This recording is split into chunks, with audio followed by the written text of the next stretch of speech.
Clock. This evening, the mayor is telling city leaders about the proposed 50-50 split between the city and the Jaguars to fund major improvements to Everbank Stadium. Our sports director Chris Porter was one of few selected to meet with Mayor Donna Deegan and Jags President Mark Lamping before they laid out those details to City Council. He joins us now with the very latest on what that proposed deal looks like. Chris. Hey guys, Mayor Donna Deegan made it abundantly clear that this is an opportunity for the city of Jacksonville to decide what kind of city we want to be, saying that getting this deal done could without question make us the new bowl city of the South.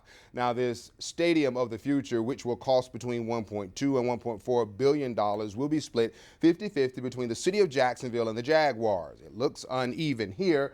That's because the city side includes the current deal of $150 million in stadium upkeep. Mayor Deegan saying there will be no pain to the taxpayer. Bottom line, no tax increase, and the Jaguars will be responsible for any overruns. Mayor Deegan believes the deal is fair and will benefit the city far and wide, putting emphasis on the east side of Jacksonville, homelessness, and affordable housing. It's a 30-year lease agreement, and one of the goals is to bring major sporting events, big-name concerts, and other attractions. The economic impact throughout the 30-year lease is expected to bring $26 billion to the city of Jacksonville. If the Jags were to leave, the city has protected itself, but they do not anticipate that happening. Both Florida and Georgia love the idea of a new stadium, and once approved, the universities and the city will begin negotiations beyond the 2025 agreement. Once approved, construction will begin in August of 2025. Completion is expected in August of 2028. While construction is ongoing, capacity would drop to around 60,000 the first year. In 2026, it would drop down to about 40,000. In 2027, all Jags home games will be played at either the Swamp in Gainesville or Camping World Stadium in Orlando.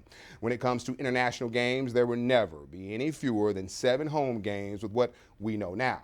How exactly the city will fund its part of the deal is still being worked out. When asked if he sees any reason the deal would not be approved by NFL owners, Jags team president Mark Lamping told us he does not see any reason they would reject it, considering the city's commitment, and they're not getting anything from the state.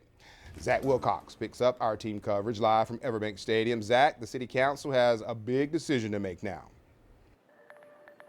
Yeah, they sure do, Chris. And I talked with some of those council members today, and they definitely seemed excited going into tonight, learning all that information that you just shared, and a lot of nuts and bolts there. But then also Jimmy Peluso, one of the council members I talked to, kind of joked that it's a little overwhelming knowing that for the next couple of months, this is the thing he's going to be thinking about when he goes to bed, and the thing he's going to be thinking about when he wakes up in the morning. And after, it's been about a year since we got the renderings released, and they've had negotiations going on for months now, and this final process is really going to go by pretty quickly. By October is when the city council has to have something to bring to NFL owners if they're going to stick to that timeline that you just laid out there. And Jimmy Peluso even mentioned it could be within the next 2 months or so that they finally do come to a vote here. But they do have some community meetings coming up, so they'll be able to hear from folks around the city, fans around the city, and they're also going to have committee meetings with all the city council members so they can hash this all out and share their own thoughts and perspectives.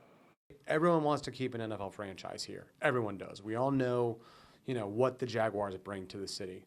But, the overall cost and what it's going to look like for the taxpayer, that's something everyone's concerned about, and they're right to. I also talked with Councilman Joe Carlucci today, who mentioned that it really is going to depend on where exactly this money is coming from and the exact structure of the deal to determine how many votes are going to be needed to approve it. If it's a simple majority at 10-9, or if they're going to need a supermajority of 13 votes at the city council to approve that. So that's one thing they hope to make sure they iron out during the meeting that's going on right now. In downtown, Zach Wilcox, First Coast News, on your side. Thank you, Zach. The first of 5 stadium community huddles start tomorrow night at Mandarin High School from 6 to 7:30. Mayor Donna Deegan, Jaguars President Mark Lamping, and the city's lead negotiator will be at the meetings. On Thursday, you can go to the Legend Center. Next Monday, you can go to Fletcher High School. And at the end of the month, there will be meetings at Sanderwood and Westside High Schools.